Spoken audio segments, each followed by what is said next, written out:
With 72% of Australian property investors owning just one property, what sets the top 1%, those with 5 or more properties, apart? Is it strategy, mindset, or something entirely different?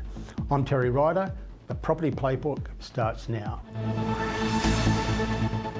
Welcome to the Property Playbook presented by Hotspotting, where each episode we empower you with the expert insights and trends to thrive in today's competitive property market. Joining me now is Mary Jensen, Human Behaviour Specialist and CEO of Mpower Services. Mary has spent over 3 decades designing, leading and building high-performing teams, earning international recognition and awards along the way. As one of the top 1% of property investors in Australia, we'll gain her insights into what it takes to succeed in property investment today. So Mary, how's your experience leading award-winning teams shaped your approach to property investment? Great question. The prompter said mindset. Is mindset part of the key? Mindset is one part of the key, but surrounding yourself with experts is the other part. We don't know what we don't know until we surround ourselves with other experts that help us. So it is mindset, it is strategy, it is learning along the way. I didn't start out with a good mindset, but I was always focused on wealth growth. I came from nothing as one of 8 children being brought up in Dandenong, and I didn't want my family to have that same lifestyle that I had. So by hook or by crook, I was going to find a way to grow wealth. I dated an Italian when I was 17 to 21, and his family were property moguls. One of the people in the family was also a real estate agent. So I was introduced to that landscape very early on. I got married to my beautiful partner. It's our wedding anniversary today, 31 years, and we started our property development. We bought our first house just before we got married, and we bought our first rental property as soon as my husband started earning $60,000 a year. It's a long time ago. I'm talking about back in 19. So how old were you when you bought your first investment property? Our first investment property, we signed the contract to build, and it took more than 12 months to build, and we were 29 years old at that stage. We bought our first home at 25, just before we got married, but then we went quickly. So the first one came, and then the second one came in under 12 months, and then the third one came in under 5 years. So once we got over that, the first is the worst, which is definitely a mindset. The first one is the worst. You watch it, you follow it a bit more, and you look at it and you think about it being taken care of. But the second one we never looked at. In fact, we weren't even going to look at the second one before we settled. But then we thought, better eyeball it to make sure it exists, and we don't look at them. They're a wealth growth strategy. I imagine there was some resistance from people around your family. Perhaps, what on earth are you doing at this young age, taking on this risk? How did mindset help you overcome those sorts of objections? So we were just talking a little bit before about a lot of people have an Uncle Jack or somebody in their corner that they think is a trusted expert, that they ask for advice on lots of decisions in their life, whether they're financial, whether they're career, or whether they're life questions in general. And Uncle Jack rents and is unemployed, or something. Uncle Jack does not have the outcome that the people are looking for. So mindset plays a big part there, because people think that somebody's a trusted advisor. The trusted advisors that you want to find, you want to know have the outcome you're looking for. So if it's property for you, you want to find someone that's got, if you want 5 properties, 5 properties. If you want 10 properties, and follow their strategy. Speak to people who have done it. Yeah. So knowing who to seek advice from is a key part of it when you're starting out at any age, but particularly when you're young.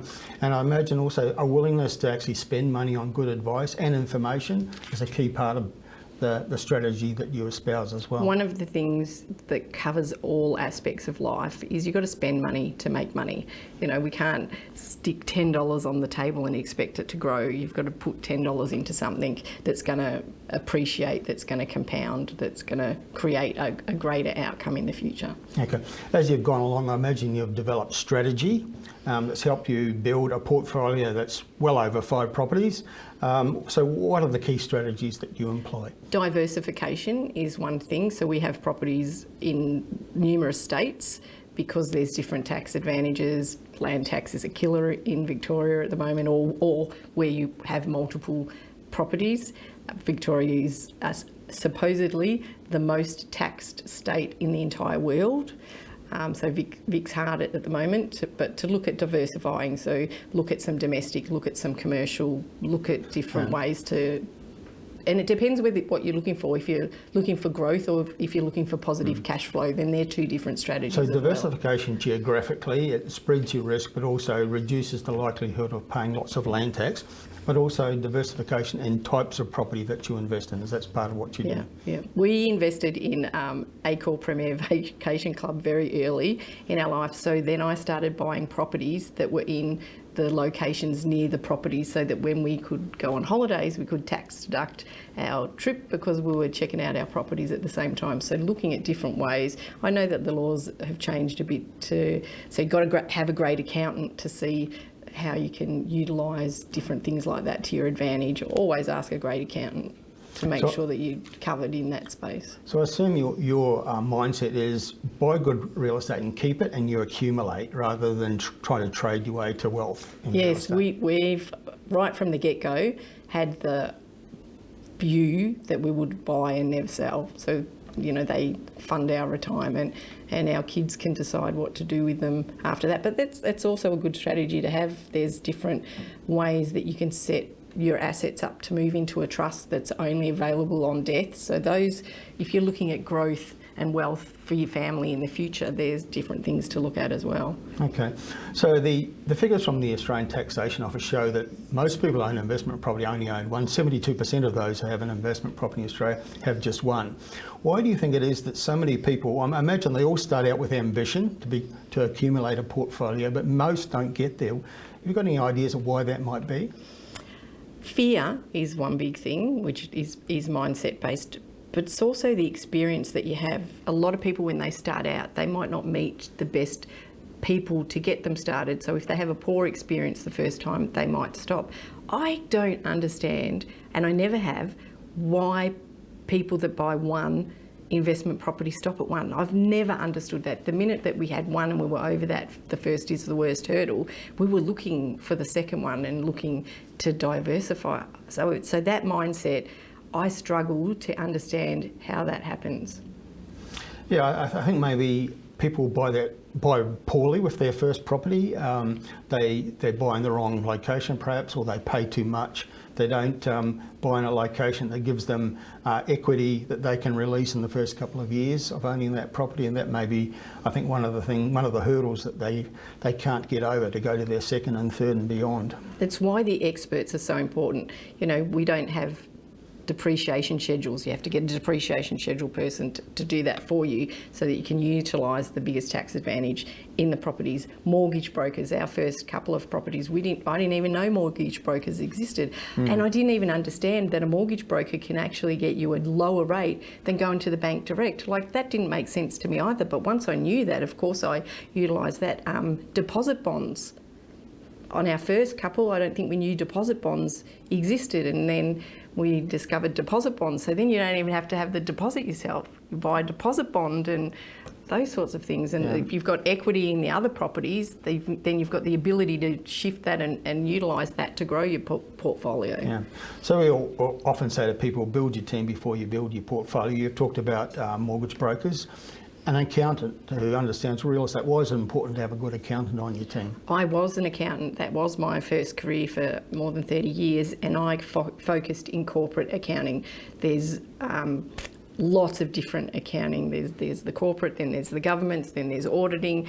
But to have somebody that was specifically property related, he studied property changes in the legislation. Accounting as a whole is such a broad field that you want to find a good accountant that has properties themselves. Always ask the person that you want to deal with, who are you and what have you done? Yeah. Because if they don't have the runs on the board or the outcome that you're looking for, then I would move to somebody else that does, because maybe they don't have the exact strategy you need. Yeah. So what about research information? How do you decide where you're going to buy?